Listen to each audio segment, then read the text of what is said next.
Me, Skip, I think Floyd just looked. Floyd, you done made enough money. Things didn't go right. Took a loss. I took a heavy loss, actually. But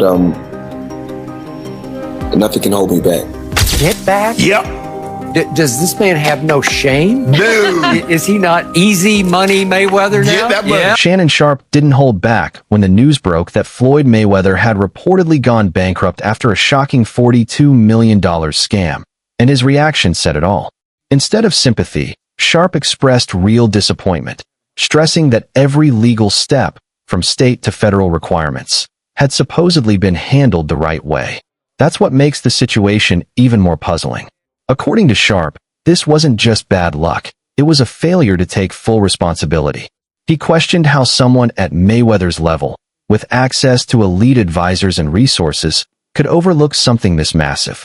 In his view, this wasn't just a costly mistake. It was a warning about what happens when even the most successful stop paying close attention to their own money. Disappointed.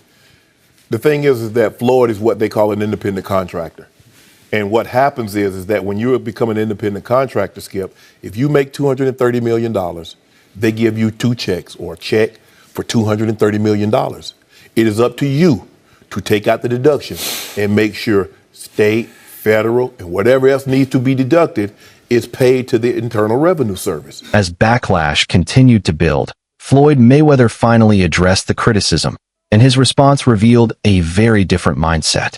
He pushed back on the idea that talking about money makes him a bad person, making it clear that wealth, for him, has never been about ego.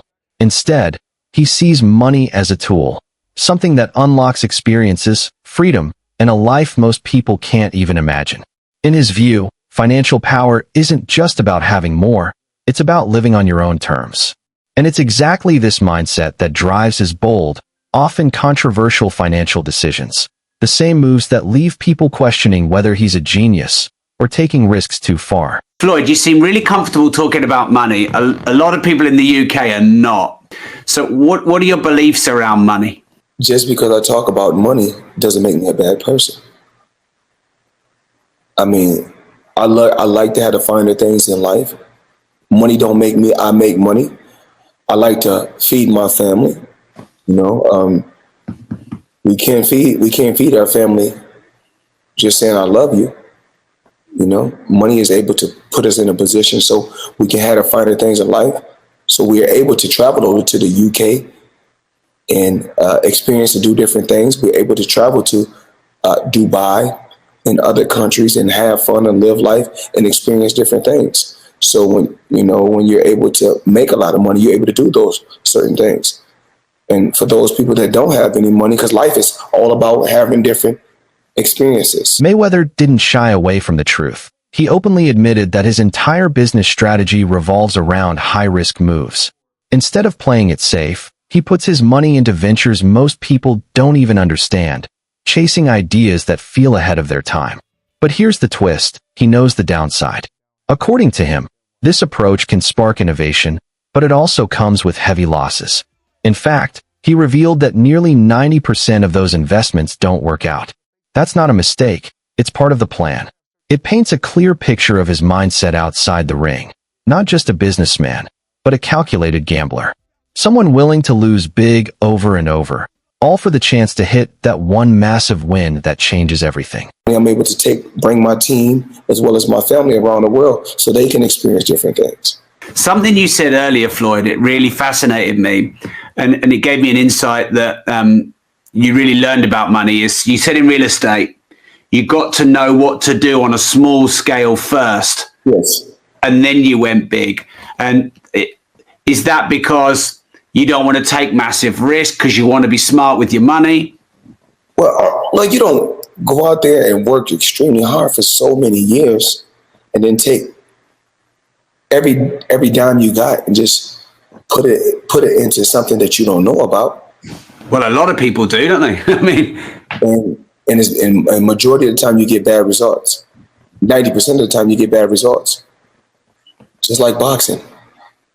We have gotten I've gotten great results because I took my time. Mayweather doesn't hide what he believes about money. he puts it on full display.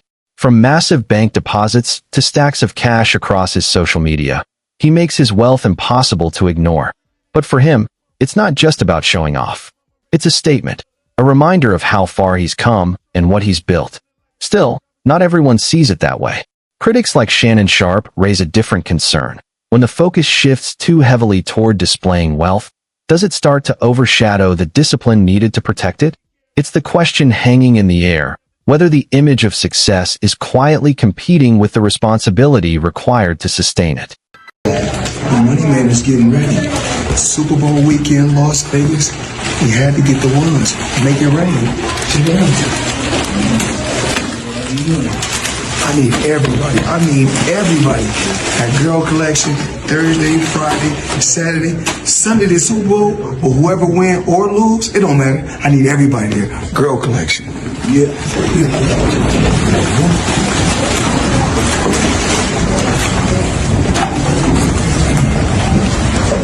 Shannon Sharpe didn't stop at the alleged scam. He went straight at Mayweather's current career moves. He questioned why the undefeated legend continues to lean on exhibition fights, arguing that the appeal isn't about greatness anymore. According to Sharpe, fans aren't tuning in to witness elite boxing. They're watching in hopes of finally seeing Mayweather lose.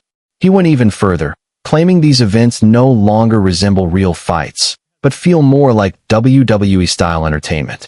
And the real sting? Sharpe suggested this isn't just about showmanship, it's about legacy.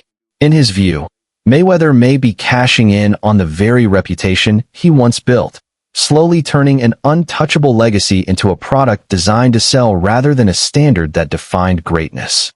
He could be 60 years of age and people would still pay per view to watch him box something. And so the lure is still there. Yeah.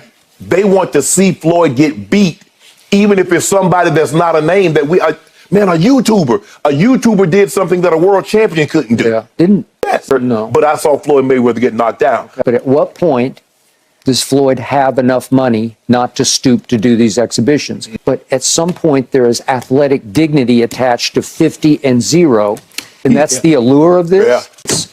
Yeah. It's the equivalent of, okay? And the people that they're putting him in there with can't put him in harm's way. No, So he doesn't see, like, you know, I just, like you said, I watched this ruckus on Twitter. I was like, what? Like, oh my goodness. Okay. It definitely was like WWE. Shannon Sharpe pushed his criticism even further by pointing to Mayweather's exhibition bout with Logan Paul, a moment he believes didn't match the dignity of a boxing legend. In Sharpe's view, it wasn't about competition or legacy, but about money, and he didn't hold back in questioning why a fighter at the very peak of greatness would step into something like that. To him, it raises a bigger issue: respect. What does it mean for a legacy when the focus shifts from proving greatness to securing another payday? Sharpe's answer is blunt. He believes Mayweather is choosing money over honor. And that's the tension at the center of it all, a legend balancing between protecting his name and continuing to profit from it. Get back? Yep. Does this man have no shame? No. Is he not easy money Mayweather now? Get that money. Yeah, get that money. He'll pick up either 15, 20 mil. He was a highly respected champion. Still He is. dominated the sport. Yes. Greatest defensive fighter ever. And you're going to stoop to this? Yep. It's not even the right Paul. It's not Jake Paul. It's the older We get brother. the brother. We get the brother. He's then. easier. Look, I was like, I started with the moment Nate Robinson hit that canvas face first. Yeah. I'm like, who can we nominate as an athlete to get our get back? I looked at James Johnson. Okay, but it's not Jake. It's the older brother. I want somebody. Somebody? Brandon Marshall. Our first things first, Brandon Marshall. Yeah. But I'm gonna tell you who good with their hands, and you might not know. Curtis Martin. So what? And we want our get back. That's what. So what? So you want Curtis Martin to fight Jake Paul I now? want him to fight something. We go get our get back. Y'all nothing to have bragging Well, rights. this isn't even a fight. Nope. This is an exhibition. No, I know what happens. How low can you go? Skip, I know you over there. You like, yeah, we got him. You know, no. We go get our get back. This for the culture. We got to represent. Money represent. Represent? Yep. Lump him up. You represented against Conor McGregor, and it was a worthy fight. That's It okay, was we'll actually get a battle. We gonna lump him up. Yeah, we gonna lump him up. As Mayweather turns his attention to real estate, his latest claims are raising eyebrows.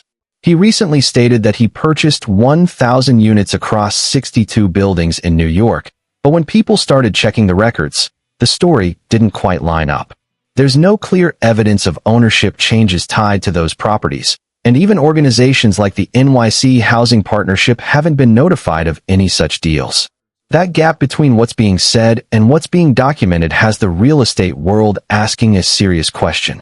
Is Mayweather making bold moves behind the scenes, or are these claims being stretched beyond reality? Floyd Mayweather Jr. I mean, we all know him, the tremendous, talented boxer, but people don't realize how smart he is in business, especially real estate. He just did a blockbuster deal, forget about it.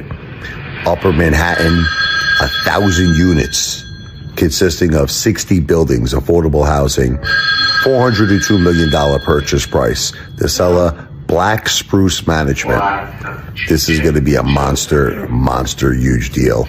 Already a very big portion of it already closed. The remaining portion should be closing the beginning of 2025. This is a guy who believes in long-term wealth, generational wealth. He's heavily involved in skyscrapers. Now he's getting very, very big in affordable housing in Upper Manhattan.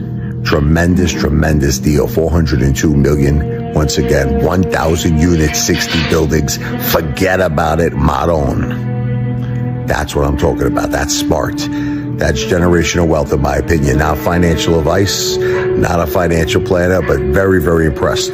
Floyd Mayweather Jr. Not too shabby. V for victory.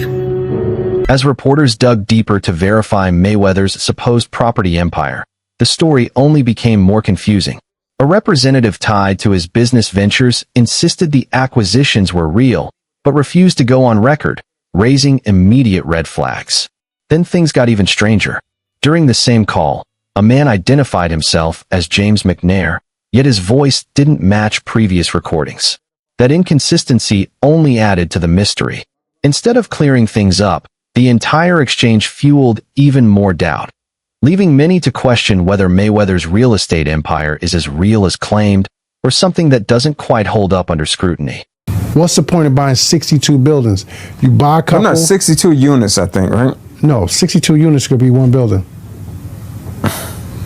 Yeah, it could be. They got buildings with 90 units, Yeah, it's 100 true. and some units.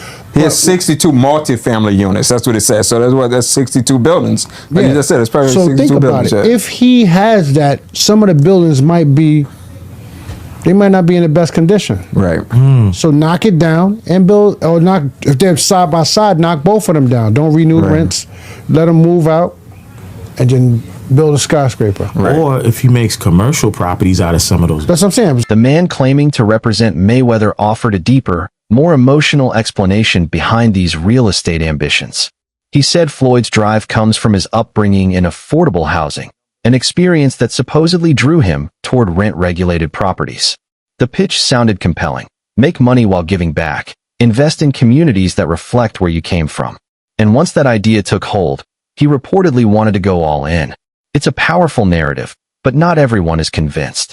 Critics are questioning whether this personal story is being used to add credibility to claims that still lack clear proof. Because when the paperwork doesn't match the passion, it leaves one lingering question.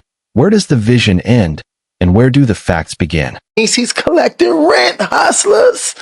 You know how much rent that is? And guess what? I don't know his paperwork, but obviously if you spent that much in real estate, it looks like he spent it in one shot, but even if he didn't, but usually he did. And if he dealt with the same person, you get a deal, right? So through these deals, he's making money. It's definitely an income situation. They're all apartments. It's not a commercial building. They're all apartment buildings, which are commercial, but they're apartments. So guess what? $402 million in real estate. Hey, he's $500 million in real estate just off apartment. As Mayweather's focus on real estate intensifies, so do the claims, and not everyone is buying them at face value.